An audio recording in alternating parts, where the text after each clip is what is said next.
Guys, you guys watch these podcasts and you see Mark, Andrew, and myself smashing our feet each episode. We're using the Neuro ball from Naboso along with some of their different mats on the bottom of our feet to help drive sensation, stimulation, and blood flow to the bottoms of our feet. Andrew, how can they get it? Head over to naboso.com. That's Naboso.com. And at checkout, enter promo code POWERPROJECT to save 15% off your entire order. Links to them down in the description as well as the podcast show notes. Already? Your feet are ready. Dude. You know, smashing our feet on this during podcasts, I think, has been one of the best passive things that we've ever continued to do. It's great. I actually do it a lot of times before I go to bed, too, because I've noticed that when I wake up in the morning, my ankles are always kind of tight. I still haven't done that. I know you mentioned that to me a few weeks back. Because, like, yeah, when you wake up, fucking ankles... Like, I was in bed this morning because I had to wake up extra early. So I was sitting in a position and fucking moving my feet back and forth because my ankles were kind of locked up. But I got to try that out. You guys did some jiu-jitsu today? Some jiu-jitsu chopping. Yeah, it was fun. I brought in Nsima for show and tell. That's great. Bring my black friend to work day. Yay. Yeah. See, I'm not racist. Yeah. Come along. It's like, who was talking shit around here? Oh, man. Like Nsima, that guy tapped me like 100 times. Go ahead and just get him once. Go get him. But yeah, no, it was fun. It was just cool because like we've been talking about it so much and then kind of getting on the mat with Nsima and, you know, again, like feeling whatever 1.5% of what you're capable of, and then just being able to just move with him. You know, it's a lot of fun. And, you know, and there's one position where he was like going to sweep me. And all he's doing is just like not even really sweeping me. He's just setting it up. But I'm like, oh, I'm already going to fall. Like I had to get into a hardcore defensive position before he even did anything. And I'm like, fuck, like this is rough. So it's cool. It's just cool to see the levels of how the best defense is a good offense. I don't know. Hey, actually, we were talking about offense. That. Yeah, no. But it's kind of hard when you're limited, right? Like you don't know what the hell's going on. Right. Yeah, absolutely. Yeah. Can't mount any offense. No. And then you're all defensive. Yeah. And then someone tells you, hey, you got to play your own game. And you're like, but I can't. I don't know how the game's played. Leave me alone. Yeah. Well, because you try to like reverse engineer shit. Like when... I don't know. It's like, oh, I got caught in this, so how can I do that? And then he'll just do something totally different. And like, oh, wait, I didn't. The program does not understand this algorithm. You know, like it's way outside of everything I've seen. Can you just yell that you can't breathe? Because that used to be my defense against my brothers. Can't breathe. I can't breathe. I had such a dark joke when you said that. I'm just gonna hold back. Oh yeah. No. Let's not even. Yeah. Andrew, go on. Yeah, no, I know. That was dark. Ooh, why does the mind do that? It's okay. Ooh. Oh, fuck. Anyway. I can't think of anything else because that's all I'm... You know what? I will say this, though. At least I didn't say it. No one said anything. Okay, whatever. If you have a bad inference, that's your fault. Andrew, it is super cool, though, seeing you move in there because I was telling Mark before you got here, you don't move like you have pain. Yeah. It's really interesting. It's like... You know, you have this back stuff that you've been dealing with, but you don't move on that way on the mats. It's really cool. Yeah, you know?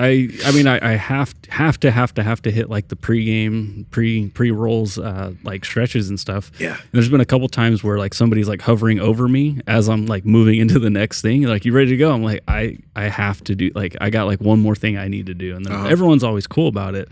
But like when everyone's like kind of like already going and I'm still like, if I didn't get in early enough, I have to get those like movements in, because without it, it's just like I'm risking it and there's no point in risking it. So I'm just like, we're good here. I need a little bit more time. Yeah. Yeah. I think, you know, when it comes to like you're about to do a workout or about to do something, if you can mitigate some of that stress that you're about to undergo, then that's really wise. Because I think we get hurt by getting forced in positions that the body doesn't want to go into for that particular day. And for whatever reason, sometimes you're not warm enough, or sometimes it sucks, you know, because you're like, I got to do these stretches. You know, I got to do these 4 things before I go and do that. But if it is working for you, then that's great, because the worst thing that can happen is for you to get hurt. And you had a little bit of negative influence when you first went to jiu-jitsu. Your feet got all fucked up, right? Yeah. My feet got so bad when I did jiu-jitsu. And it was funny because like everyone's like, I've never seen Matt burn that bad, and I'm like, I don't even know what happened, but it happened, and it was so bad. Like I have to put it on Instagram just because how bad it was. But I'm like, it's embarrassing. You're gonna get one of those graphic images, like yes. Press OK if you want to see this. Yeah, it was bad. It was really bad. I couldn't like really walk. Like it hurt. But your body felt okay. Just sore? But yeah, body was sore, and there wasn't like an injury. No. Yeah, I could, with the exception of like being able to put a lot of weight on, especially my left side that got really cooked. But that wasn't because I twisted an ankle or a knee thing, which kind of happens now. Where like if I work somebody in my guard, I'm not sure exactly what's going on, but the pressure of pushing out on my knee while my ankles are locked in, so it's kind of like, you know, it's pushing the things out when I'm trying to close them in. I'll get something going on in my knee, and it travels up to my hip. So my right side, which this has always happened, it will go out. So like trying to focus on Goda stuff, my right side will WODA out, and that's when it doesn't hurt. So when I try to turn it in, that's when I'm like, oh, like it's sensitive because I forced it too much during the rolls. Yeah, a lot of people, I think when they think of like a squat and they see people's knees cave in, I think they're always like, oh, valgus knee, and they always talk about the knee. But in my opinion, the real problem is the back, because your knee, when your knees come in, a lot of times when there's internal rotation, there's also flexion going on, and your spine gets put into a weird position, and that's where you can potentially get hurt. But trying to avoid injuries is a weird thing, because once you start trying to like avoid them, then that's a lot of times when you get hurt. And so you're trying just to figure out, how do I make myself a little more resilient so I don't get hurt? And I think you did a good job of staying fit for a long time, pursuing different things, trying to find over and over again, like, oh, this kind of works. That kind of hurt my back. Oh, that really hurt my back. This feels good. And over a period of time, you found enough stuff to probably keep you strong enough to the point where now you're going to jiu-jitsu and people are like, hey, you're actually really strong. Yeah. Can you let up on me a little bit? Well, they're not quite saying that, but I do get the response of like, yeah, you are strong enough for jiu-jitsu. Whereas pretty much everything else was like, oh, we're going to have to start putting some weight on you. We're going to have to put some, the big 3 lifts. Like you got to load up on those lifts because you got to get a little bit stronger. Yeah. With jiu-jitsu, it's I mean, this is just jiu-jitsu in general, right? It's normally a technique thing. It's not necessarily like you need to grind through this, right? That never happens. So with jiu-jitsu, it is cool knowing that in my current state, like I just have to get the technique down, and then I can slowly start adding the strength stuff back in. And when I say slowly, it's not because that's the general direction you should go. It's just for me, because I'm just trying to be like violently consistent with going 3 times a week to jiu-jitsu. I don't want to miss a class. Yeah. The open mats before class are great. That's where me and Nsima got some rolls in today. Those are incredible, and I'm learning a lot. So it's so funny because like I'll do that, but then when one of the instructors have us do like, whether it be like shrimping down the mat, I'm like, damn it, I can't figure this shit out. And like, my buddies are kind of like joking with me, they're laughing, but it's all good. It's just I have to get the technical side down, and I just don't want to miss like a day. Like it's crazy, this feeling of like, nope, I got to get there. Like I woke up late today, and I'm like, fuck. I'm like, of course the day that Nsima was gonna come, like I got to get there now. And so, I'm usually the one who's late. But I did bring you deodorant. You did, and I thank you for that, brother. Thank you so much. Yeah, didn't want to kill anybody. I forgot to bring deodorant, and I asked him to bring some. So that was fun. Yeah. But pain, we're talking today about pain and weight gain, because when you get hurt, like if Andrew had a really negative influence when he went to jiu-jitsu, he might not go back, broke his foot or something, or twisted an ankle. Maybe the time that it would take for him to go back, maybe it would be like Thanksgiving time, Christmas time, and then we fill ourselves and flood ourselves with these excuses, and they're valid. When shit hurts, it hurts, and it sucks. And so how do you get yourself to feel good enough to where you can, get enough momentum so you can exercise enough to where your diet can be in a comfortable range to where you don't have to count every calorie and be super meticulous with it. You get a little bit of freedom because maybe you lift and have a little bit of cardiovascular training.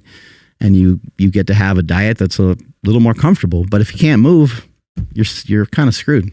Yeah, you are screwed if you can't move. And the interesting thing about like pain or lack of movement and then gaining weight is that there could be certain things that put somebody into a situation where they're in pain. But then depending on what they do while they're in pain, that could spiral out of control and have them just lead to a bunch of like a lot of weight gain, a lot of fat gain, and then it's hard to come back. Or if you're aware of what's going on at the moment, you can try to insert different things. We talk about walking a lot. We talk about standing. There's certain things that you can do outside of the body part that has pain so that you don't have to gain weight. Because I remember when I was in college, I had the surgery on my foot, put me in crutches for 8 months. I knew that because, I was an athlete and I knew how big movement was. I knew that if I just stopped moving, because I couldn't put weight on my right foot, but if I stopped moving, I would gain a lot of weight. So I made sure that I would do stuff on my crutches each day. I'd like just walk with my crutches. I'd go to the gym and I wouldn't put weight on my right leg, and I'd do a bunch of movements sitting down because I knew that if I don't move, I'm just going to gain a lot of weight and it's not going to be good when I get out of it. So whatever level of pain you're dealing with right now, you have to have strategies to keep moving. Yeah, if you were to break something in the upper body or sprain it really bad, the wrist, collarbone injury, maybe your neck is kind of jacked up, maybe you can say, you know what, I'm going to walk 10,000 steps every day until I start to feel better, then maybe I'll get back in the gym and get back on it. And I think immediately what always comes to mind for me whenever I have gotten hurt, I start to think about what are the things that I can do. Yes. And I also think it's good to take kind of a top-down approach when you're trying to think about what is your goal, like what are you actually trying to do?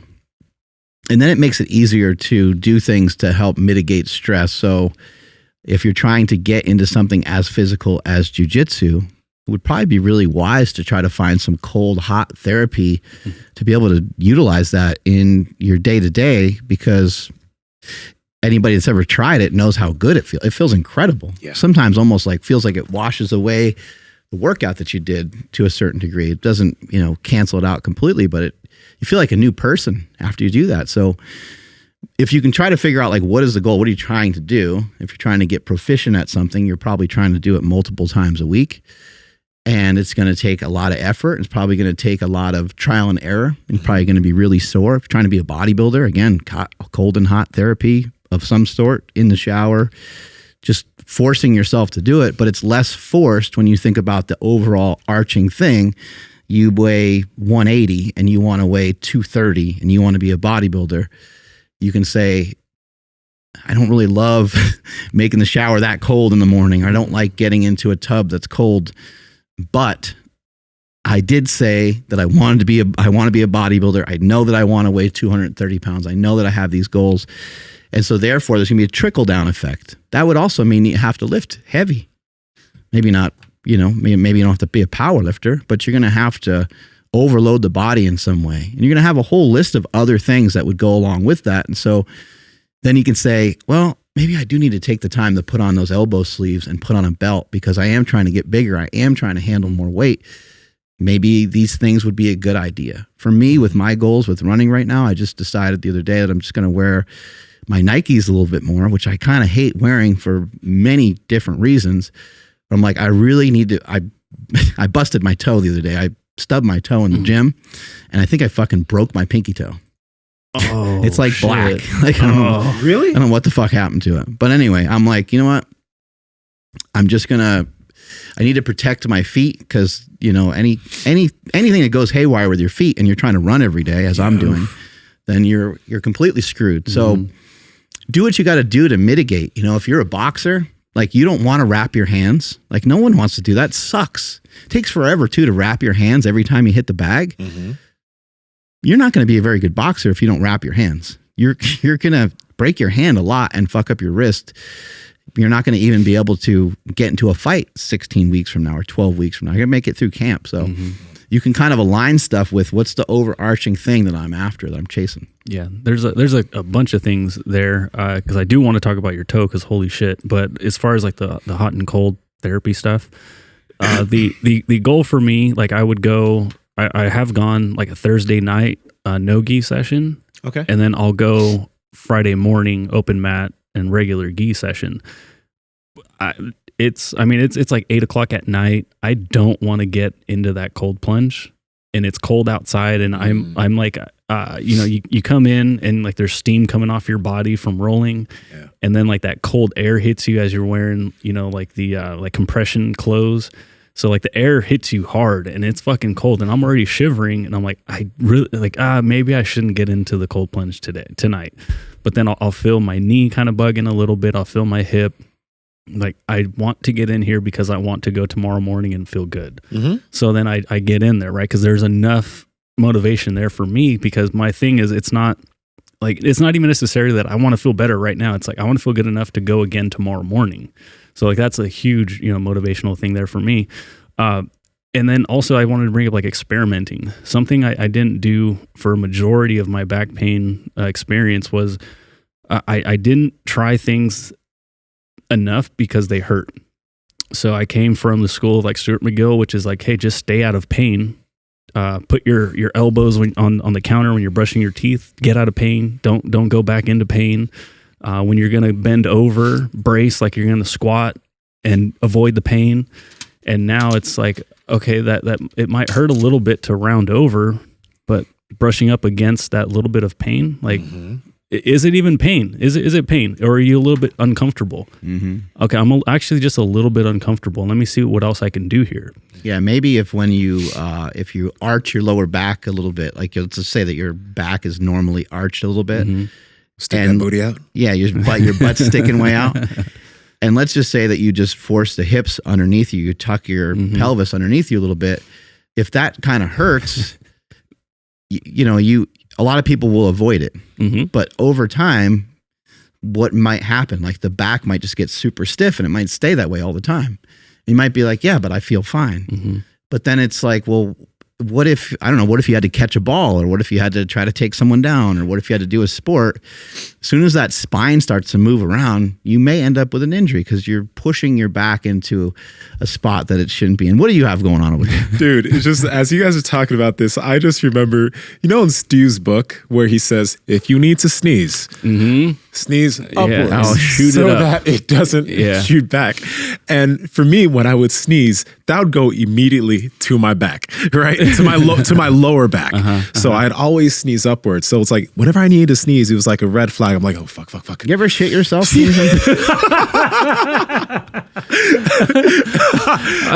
I've almost had an accident sneezing. I've had it happen. You shat yourself sneezing? Yeah. No, definitely. Just like either coughing or throwing up really bad when I'm sick. Oh, like God. That's when I'll be, oh fuck, like damn it. And you're like, whoa, got a real surprised look on your face. Dog. Yeah. I know what you're talking about. But on that note, with some of the things that we've been doing recently for the lower back and adding a lot of different movement there and load there, I've been sneezing just casually, just like whoo, right in front of me, whoo, down at the ground, yep, to the side, spreading some diseases around. And nothing in the lower back. Like I can sneeze freely. So that's the thing. It's okay, I'm not saying that Stu McGill is wrong with what he's saying, because within the sport of powerlifting, or a lot of lifting sports in general, where there needs to be a level of stiffness in the lower back, for some of those people, they have to be careful with the amount of rounding and pressure that goes to that area, because it's built to move load. But for us now, we want movement there because we're doing a lot of movement type things. And since we've brought movement there, there's now no fear of anything happening there. And it's pretty damn cool. Yeah, a lot of great powerlifters will end up with a structure similar to, not as big, but they'll end up looking like Eddie Hall. Like when Eddie Hall was in his prime, he was perfect for strongman. He was able to lift all kinds of crazy weights. He won the world's strongest man competition, but you're going to have a stiff spine that's not going to be able to react to stuff maybe the way that you might need to if you're trying to pursue other stuff, which most people are. Like most people aren't as all in as we saw Eddie Hall do. And Eddie Hall also had, a very athletic background. He was a really proficient swimmer. Yeah. So I'm sure like nowadays he can kind of go back and gain access to some of that, especially with some of the boxing and stuff that he's been doing. But But that can be problematic when you're trying to, either way that you go, if you're trying to, we see this with triathletes and endurance athletes. Sometimes they're really, really small and they're super fragile and their spine is too bendy and too much. Yeah, all the way to the left. Eddie Hall is probably at his like athletic prime in terms of his swimming prowess at that time. And then I think all the way to the right is when he was doing strongman, which is an amazing picture. Wow. And then in the middle, I think is more modern. I think that's more like now times. Eddie Hall has a recent video with look at his abs, how like fucking thick they are. Yeah, he has a recent video with Brian Shaw, and I don't know why he shaved his beard. Maybe he had to do something, but Eddie needs to keep that facial hair. You never seen his face before, I've never huh? seen it. Well, because he looks good there, but now, I think he's getting back into strongman. So he's adding some few LBs. He looks different without facial hair. Damn, he's big all the way to the right. Yeah. He is I never seen anything like that before. Big. I don't think, yeah. Oh, he does need the beard though. He had like yeah, he needs. He looks so different. He looks different. Hey, he's still huge. It's different. he kind of looks like a not little my kid. Eddie. Yeah. He looks younger. That's a good thing in some senses, maybe. I sound so mean. Eddie Hall is he's so fucking funny. He is. He's one of the most see entertaining guys in sport. Eddie Hall, and I saw, or not Eddie Hall, Bradley Martyn and Brian Shaw wrestling. What? Then we saw Poirier, Justin Poirier, right, and Brian Shaw, and then Bradley Martyn. And Shaw's just wrestling everybody. Is that recent? I think so. Yeah, just Wow. I know Martin's been messing with a little bit of jiu-jitsu. Bradley That's Martyn. cool. So I wonder how that went. Wrestling Brian Shaw is just something different, dude. Like it's just his hands, like a everything. different species. Yeah, literally. Oh, they actually really went for it, huh? Well, Brian is a great athlete.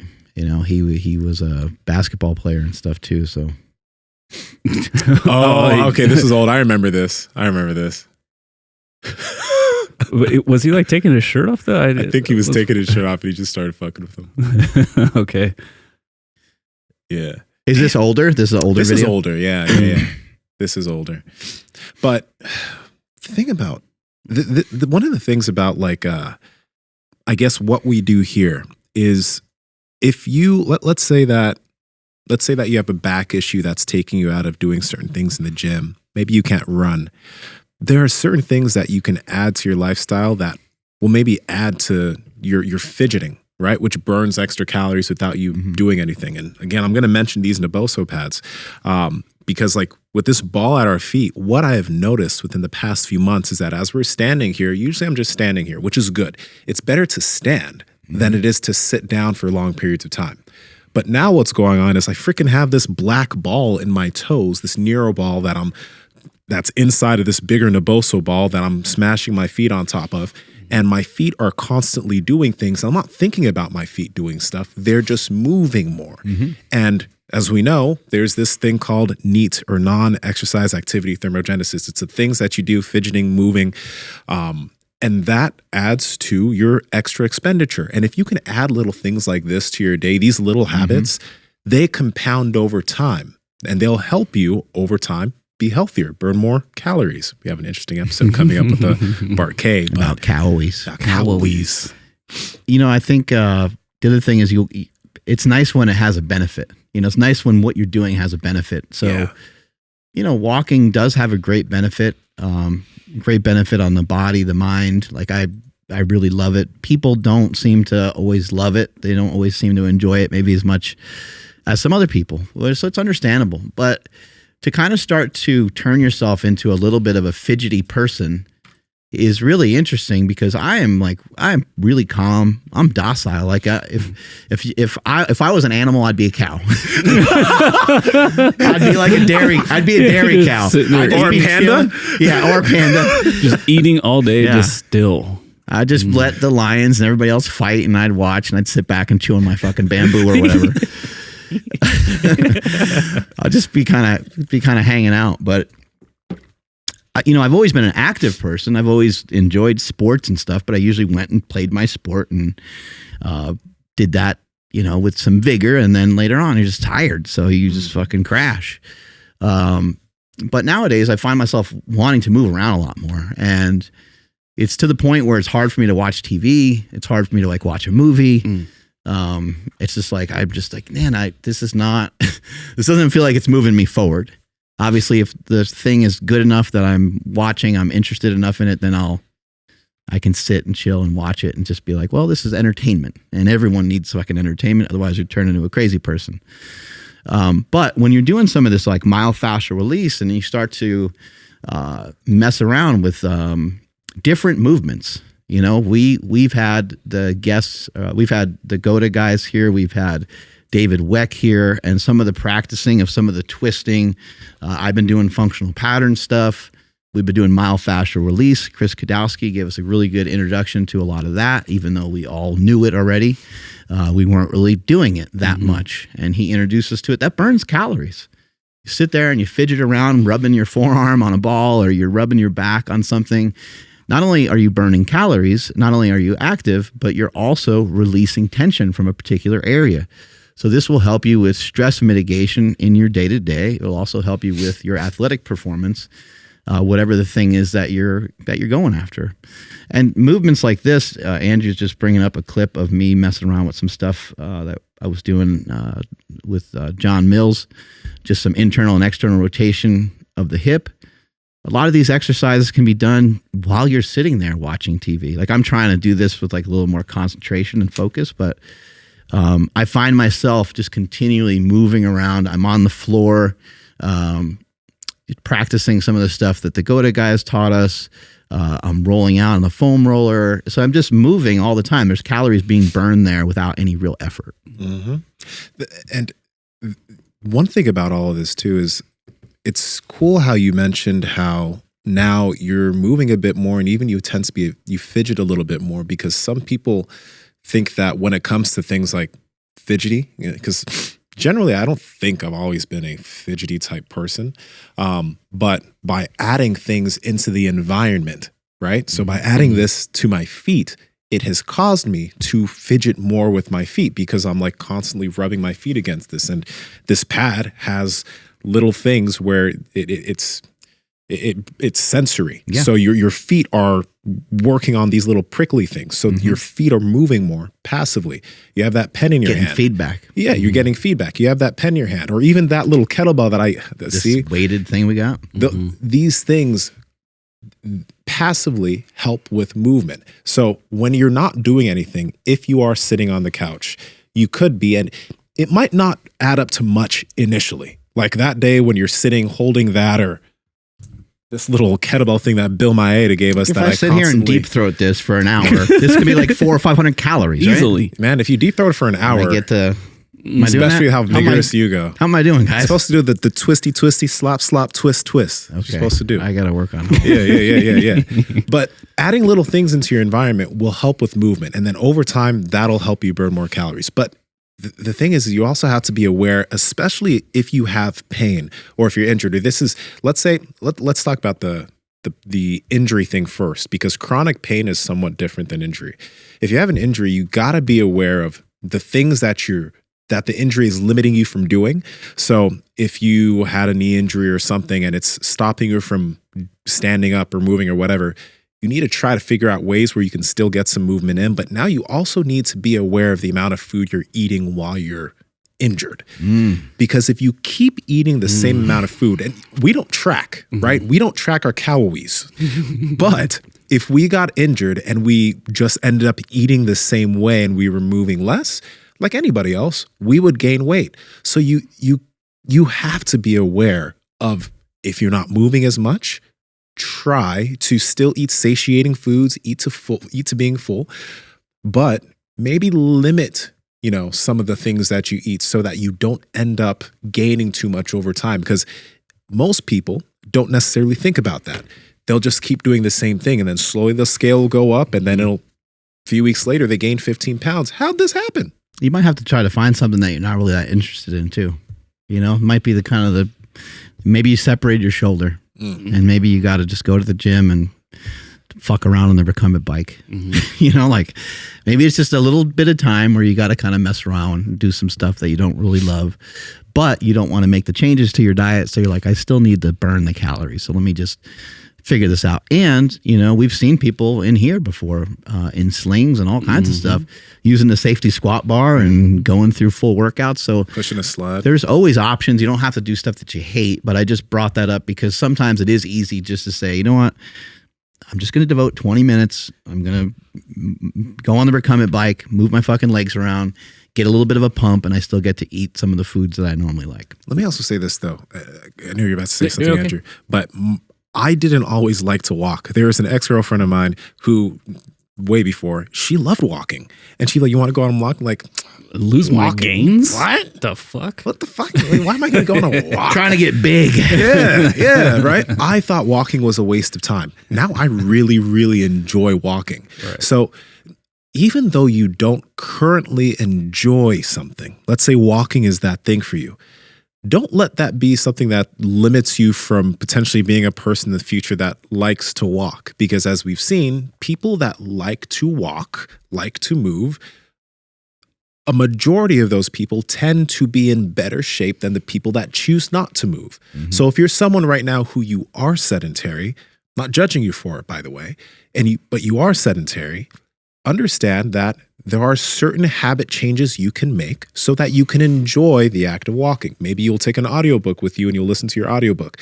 Maybe you walk with a friend or whatever. But now I really like it because I know that it makes me feel good. Like I come up with new ideas. I'm able to do a lot of things. Like it makes me feel good. But it didn't used to in the past. So just because you don't enjoy something doesn't mean that you're never and you should never do it.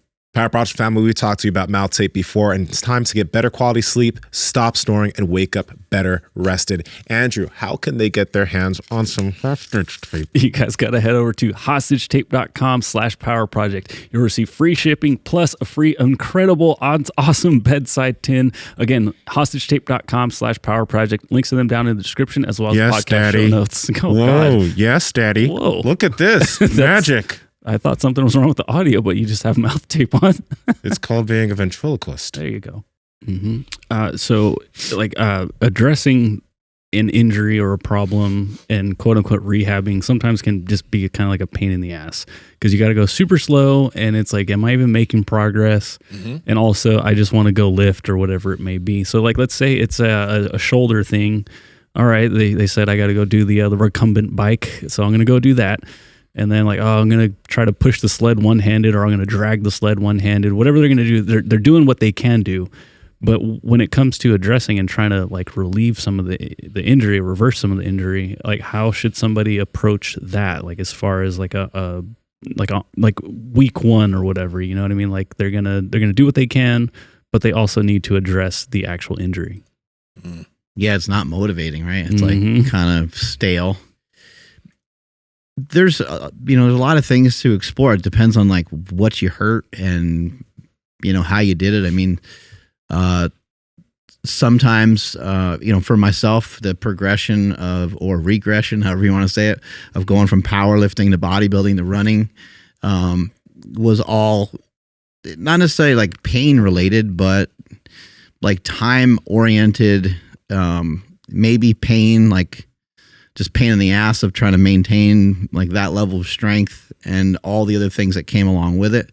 And so trying to like move onward from something and progress into something else. But usually like if you have an injury, you can usually find something to do. There's probably been something in your head for a long time that you've been thinking about doing that you wanted to do for a long time that you just haven't gotten around to mess with. And thinking about like an upper body exercise, maybe you hurt something in your upper body and maybe you can try cycling. Like maybe you've been thinking about it for a long time or you've been thinking about, hitting some trails or something. Like there's usually something in your head somewhere and you say, you know what, fuck it, man. As soon as this gets a little bit better, I'm going to go out and I'm going to start, doing that thing. And you can kind of get motivated by that. Then also you can have that be a driving kind of thing in the background to get you to do some of the rehab exercises that you don't want to do. Yeah. A lot of injuries are different because I've had foot injuries, I've had knee injuries, back injuries, but there are a few concepts that hold true. The first thing is getting blood to the area, right? So if I've ever done something to my back, or for example, when I had my meniscus surgery, where part of my meniscus was removed, the first things I did was I did my best to get blood to that area. So movement within the range that was given to me. The second thing I tried to do was try to get back to a normal range of motion. So I would see what range I had with that injury and then see what I could go to, and then try to see if I can get, like, slowly over the next few days and weeks, get myself back to a normal range of motion. Each day you'll find that you can get a little bit more and a little bit more without pain. But one thing that you always got to do is you have to warm up. Like, every single day that I had that thing in my back, it was pretty interesting. When I had that little back tweak where I was having to be super careful when I bent down and get out of the car or whatever, every morning would start the same. Every morning I'd get up and I could barely move. Then I would start to warm up. And then after I was warm, I was like, whoa, this is way better than yesterday. But it was after I was warm. I couldn't tell initially when I got up. I had to warm up a little bit. Then I was like, ooh, okay, I have all that range back. Let's do a little bit more. Let's get some blood to that area. Let's get a little bit more range of motion, and let's keep that moving. But if I just totally avoided it, and some people, when it comes to injury, they're like, okay, just stay away from it. Don't do anything. What that'll do, for example, when I had that knee surgery, my physical therapist told me not to extend my leg when I had that meniscus surgery. My PT told me not to extend my leg. Luckily, I knew, I wish I remembered his name. It was someone that we've podcasted with in the past, but he was like, immediately get your range of motion back ASAP. So I spent the few days trying to extend my knee and get myself back to extension. That's why I was able to get that meniscus, like, get back to rolling on the mats after 4 weeks post meniscus removal, because I tried to get range of motion back ASAP, and I wasn't limiting myself because of the pain I was feeling. Again, I was being careful and I was working within a safe level of pain, but it wasn't so much that I would re-tear something or injure myself again. Did it mess with your sleep? That part can suck. Yeah. I had to put a few pillows underneath my foot. I don't think I wasn't taking any medication for it, so I was able to wipe out. But yeah, my sleep probably wasn't as good as it was before. Same thing with the back thing that happened. The first few nights, my sleep wasn't as great. One thing I would say is you can get, like, such a crazy pump going that, like, it will take away a lot of pain. Yes. Like, you could have something that's really bothering you. I know for myself, I don't have any idea why, but whenever my back's been real tight, doing a bunch of leg extensions seems to just, I don't know, gets a lot of blood to the legs, and then I feel a lot better. I'm not saying it's like any sort of cure for your lower back, but I've noticed that getting a pump, and even getting a pump, like, sometimes in the upper body, can help a lot. Like, just if your knee is bothering you or your ankle is bothering you, it just kind of takes the focus away, at least for a little while. So, getting warm is an interesting thing, especially as somebody that is doing some running. Because if you ask a runner, like, hey, when do you feel great? They're like, probably about 30 minutes in. And you're like, you can run for 30 minutes straight? You're like, what the fuck? Yeah, runners a lot of times feel great when they've been running for a really long time. I've noticed in a lot of sports too, like, I don't think they warm up nearly enough. They do, like, these drills and stuff, and they get people to kind of breathe a little bit. But I think your heart rate needs to be elevated really consistently, almost like steady state cardio. Unfortunately, I think you need, like, a good 10 minutes of at least that. So, getting your heart rate probably for most people at least above 120 and kind of hanging out there for a while. And that sucks. It's annoying and it's kind of boring, but it will make you feel good and it will encourage you to work out even through and around your pain. Yeah. Have you guys messed with, because, like, when I think of professional athletes, sometimes they'll take to water to get some movement in. I don't know if you guys have explored that, to, like, jumping in a pool to, like, I don't know, do something like that. That's great. Yeah. If you try to get, like, unweighted, that's an amazing idea. Yeah. I sauna a lot. I wish, man, because apparently in Finland, almost every household has a sauna. I wish community saunas were a thing, because, like, you get hot, your heart rate goes up with you just sitting there. You can move around a bit, you can stretch, it's like you're getting a workout with just sitting. Because, like, after 50 minutes or whatever, my heart rate will be like maybe 110, 115.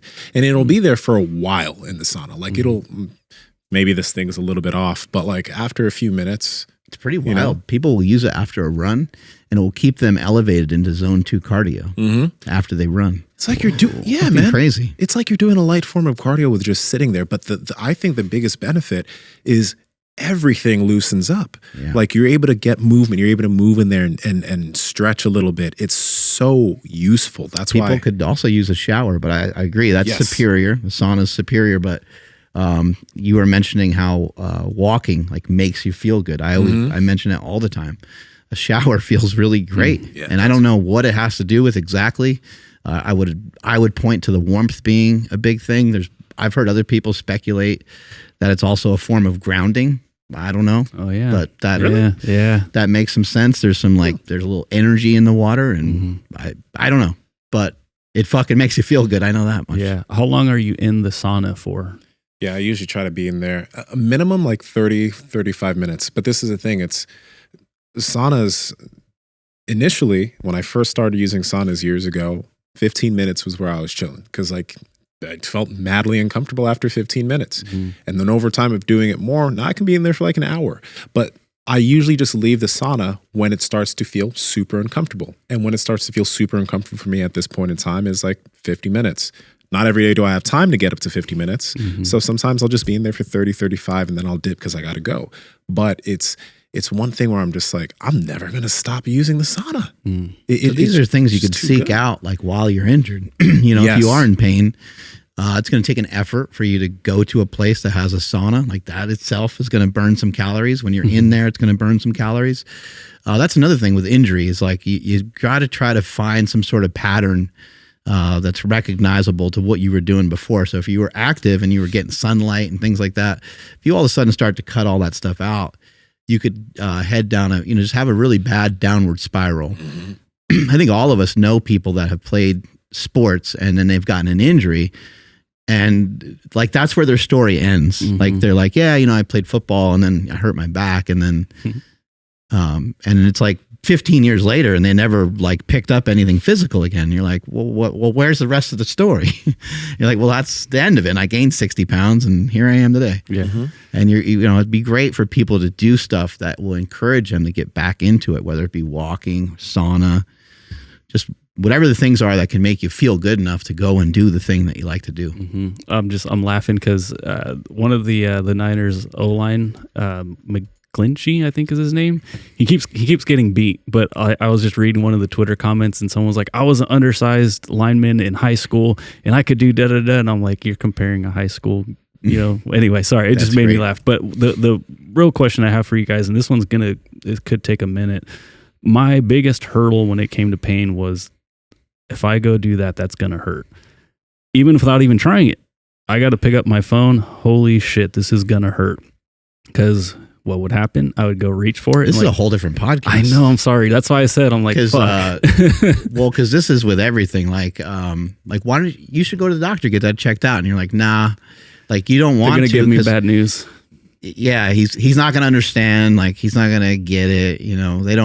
They don't normally treat people that do TRT, or they don't normally help bodybuilders, or I'm not going to go to a chiropractor that doesn't understand bodybuilders and powerlifters. Like it's a fucking chiropractor. Like they got a lot of experience. They work with a lot of different people. You're a human machine. They've worked on your type before. But so what I was getting at is sometimes the mental side of things is also going to hold us back. So when you do hurt something, what's your guys' best advice on breaking that? That's gonna hurt, so I'm not even gonna bother with it, or that's gonna hurt. Yep, I told you. See, it hurts. Because there's been times like in Nsima, like what happens if you just like touch the floor? I'm like, oh, I just do it like that. He's like, okay, that didn't hurt. I'm like, no. The fuck? I'm like, but watch this. And like I put my phone down on a chair and I'm like, that hurt because I was prepared for it to hurt. Now, because talking with him, I'm kind of like, no, this is gonna be fine. I'll just, kind of the way you were talking about when you're sneezing, you're like, I just do it. Now I'm just like, I just do it. And I'm like, I'm good. And so that's really what I've been doing with jiu-jitsu too, is like, this is just not gonna hurt right now. Yeah. But anyway, so sorry. With that in mind, breaking that mental habit, what do you guys have for that? Man, there's something I was thinking about the other day too. It's seeking discomfort leads to improvement, and I think that. Let me rewind real quick because we know that if you're someone who's sedentary and you pay a lot of attention to your food and you make sure not to overeat, you can drop weight. But the way that we try to go about things is we try to implement habits that allow us not to have to think about our diets so that we can be in good shape and live pain-free. So we're coming at it from the what are you doing on a daily basis? What are your habits? And something that's been really helpful for me with everything has been the idea of going into areas that I don't feel good. I don't have the best feedback all the time. It's not good, but if I can improve at that, that'll lead me to a better spot. Mm-hmm. That's what was going on with the lower back. And that's what's gone on with a lot of things. I would go into ranges of motion that felt really uncomfortable, that maybe felt somewhat painful, that my brain didn't think was safe. I'd work through those. And over time, those movements and those ranges aren't challenging. And over time, it opened up different movement functions of my body because I went into something that was slightly uncomfortable. That's why, like, when it comes to the cold plunge or the sauna, my thing is like, how cold can I make it so that I can get used to that? Because I know that if I can get used to that, it'll be better for me in the long run. In the sauna, how fucking long can I stay in here? Because I know that if I can just get very uncomfortable, I'll get used to that. And when I get used to that, the other side of that is going to be development.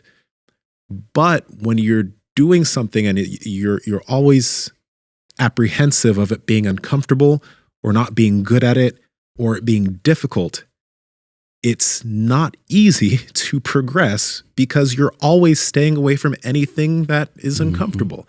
So I think it's a shift of your mindset where challenge is going to be good, not challenge is going to lead me down to pain, discomfort, injury, and just not good things. Mm-hmm. Yeah, I think pain and pleasure come from the same spot in your brain. And a lot of times when you go through something painful, then it solves a problem for you, then you're happy. Mm-hmm. It's like, you wake up and your back is super stiff and you're like, man, the last thing I want to do is get wet, like go in the shower or go into the cold plunge. But 20 minutes later, you feel fine and you're like shocked at how good you feel. Like, you're like, I thought I wrecked myself. I thought I was actually like injured. And now I feel okay. Like, okay, this is weird. I think, what we're talking about here is a really deep rooted issue, and pain and weight gain, they are synonymous. Like where you find extreme levels of weight gain, you're going to find a lot of pain. Mm-hmm. You're going to find like a lot of mental pain, sometimes physical pain.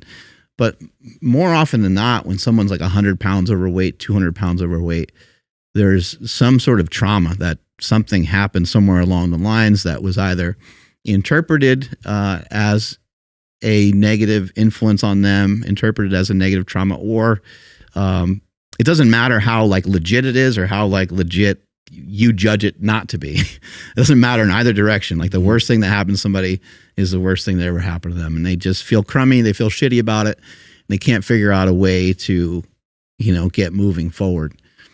And so it is the battle. The battle that we have is not really against, it's not really against like processed foods. It's not really against just trying to figure out how to get people to move more. It's more about what's going on inside someone's body, mentally and or physically, like which one came first, kind of hard to tell. What came first is a person just, do they think they feel bad or do they actually feel bad? I guess it doesn't matter. They're 200 pounds overweight and we need to figure out something to get them encouraged to move more.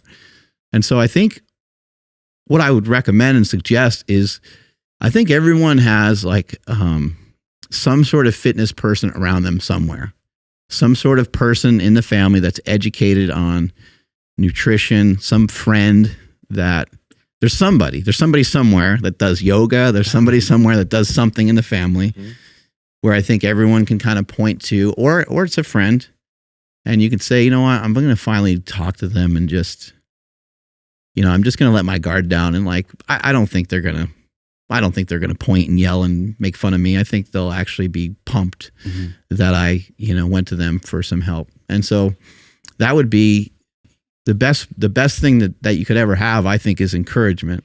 And if you remember, we played that clip of that little kid, I think it was a girl. She was like on her bike and she was like doing that thing, or maybe she was on it. It was a skateboard. Mm-hmm. Yeah, she had that little ramp, and the dad kept encouraging her over and over and over. And it's like, well, you know,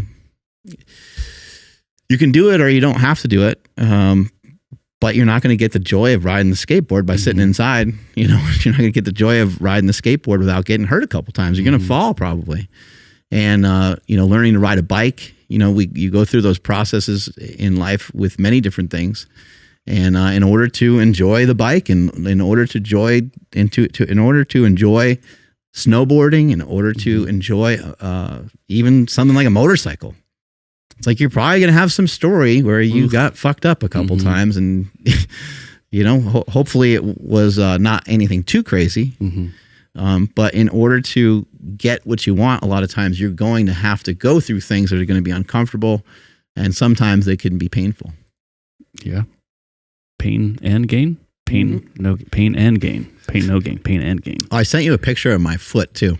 Oh, what the fuck did I just do? So it's not that bad. It's I think I exaggerated, but it's definitely like black and blue, and it's like not moving very well. And when I try to move it, it fucking hurts. But I don't know what I did to it. I just was like, fuck, man. What's I only just stubbed it on like one of those red and black boxes, you know, the ones that have the little things coming out of the sides. Yeah, there you go. Bing. Yikes. So when you're running right now, I guess those Nikes do help because they have a lot of padding, but does it feel wonky when you're walking around? Like, do you have to walk a bit carefully right now too? Yeah, I have to pay attention to it a little bit. I got to keep my foot really straight, which actually is probably a good thing. But other than that, it's not too bad. When I was running on the beach, I was barefoot, and so I could feel it on the beach quite a bit. Okay. Sheesh. I think I sent you something else too. I don't know what else. Yeah, you did. Sorry, I was responding to something. You sent me this. Oh yeah, this is this is a little cycle thing that you can have at your desk. So for people that are sitting, or I guess you could use this watching TV, you can just fucking move your feet around. And I actually bought a couple of these for people for Christmas. Like, we gotta keep motherfuckers moving. So you're fat. Take this. Yeah. You're not I'm joking. You're not moving enough. That's actually a really good idea. If you, like, I've seen those before. If you're sitting and you could just do that, like, yeah, that's great. Chris Williamson has one, and he said that because he still edits a lot of his own stuff, which is crazy in and of itself. Oh wow! But he's like, yeah, I burned 1,400 calories just like sitting there doing some of my editing this week. I was like, that's fucking sick. I got to do that. And that thing will become passive though. Like initially you'll be thinking about it, but after a few weeks, days or weeks, it's just a passive thing you're doing while you're typing, taking notes. That's great. Yeah, I mean, just figure out ways to, as we've always kind of talked about here, is kind of microdosing your fitness. And if you're figuring out ways of doing that with your nutrition too, you're getting in good amounts of protein, then it just makes the diet, it makes everything just that much easier. It doesn't have to be so difficult all the time. Yeah. Did you guys want to play this clip? Oh, yeah. Yeah. Yeah, Pain and Gain. My heroes are self-made. Rocky, Scarface, all the guys from The Godfather. This is great. They all started Such a out good with nothing movie. and built their way to perfection. Well, at least a good intro. The way to prove yourself is to better yourself. Yeah, That's the whole movie's American not dream. amazing. Is it not? Well, I have no sympathy for people who squander their gifts. It's sickening. I love how he's just looking at her so judgmental, and then he gives her a thumbs up. I gotta say, it's great to be doing His name's Mark. That's right. yeah. It happens. When I was young, there was a rich kid lived 2 blocks over. Little prick had a new bike every Christmas. Your ashes are looking great. And his parents. Why does that sound like places Trump? Places like That Paris. really Oh, sounds yeah, like it it. did. It was probably the I just thought it'd be cool to see France. the inspiration behind it, But I maybe. knew that wasn't ever going to happen unless I did something about it. Come on, Falcon. So what's going on, DL? You've been unfocused all day, man. Look at that You ever just outfit. get tired of being where you are, Adrian? No, I kind of like it here. The weights are new. I mean, in life, man. Where you are in life. And look at us, man. Superman. Gains. Think we deserve better? 'Cause I do. Is he gonna say it? Oh yeah. Come on. I love that part. Yeah. Here we I go. do too. Then fucking act like it, man. Come on. That's why when these roids kick into this chocolate mass, baby, Yeah. I'm gonna be unstoppable. I ain't cleaning up after nobody tacos. I'm putting my beef in there. Taco. Baby. Everybody gonna eat some of this. Don't. Sorry to Oh my god. sorry to end this podcast with such a motivational speech. Get everybody all hyped up, but now y'all can go to the gym. Andrew, take us on out of here. All right, make sure you Beef guys in those tacos. Oh, see, I messed up again. Oh, I fucked something up. Make sure you guys stick around for Smelly's tip before we get out of here. Oh my god. Yeah, and let us know what you guys think about today's conversation. Drop some comments down below. Drop some questions too about like injury and recovery and that sort of thing. Make sure you guys hit that like button and subscribe if you guys are not subscribed already. Follow the podcast at MB Power Project on Instagram, TikTok, and Twitter. My Instagram, TikTok, and Twitter is at I am Andrew Z. Nsima. Power Project Discord is below, along with PowerProject.live. You can get these devil pussy mugs, along with some cool stuff. At Nsima Inyang on Instagram and YouTube, at Nsima Inyang on TikTok and Twitter. And seriously, get yourself some of these Naboso standing pads or whatever. It's just going to be great for your feet. Mark? Yeah, I've been using the ball a lot. I love it. We use it all the time on the show. We talk about it nonstop, but it makes a big fucking difference. And they also got the toe spreaders. So that's what I would recommend. Go buy the ball, go get the toe spreaders, get a mat. Yeah, they have like a package deal. They do? Yeah, where you get both. Let's go. Get all that shit. Smelly's tip goes along with what we were talking about. And there's some science and research in this realm, but really weird. But if you hurt your left side of your body and you still train your right side of the body, the left side still gets some training. So if you fucked up your collarbone and you're in a sling, or you separated your shoulder or did something, you could still train the right side, which you might think that you might, turn out like lopsided or something. But I guess just the way the body works, you're going to get some training effect on that other side. Strength is never weakness. Weakness is never strength. Catch you guys later. Bye.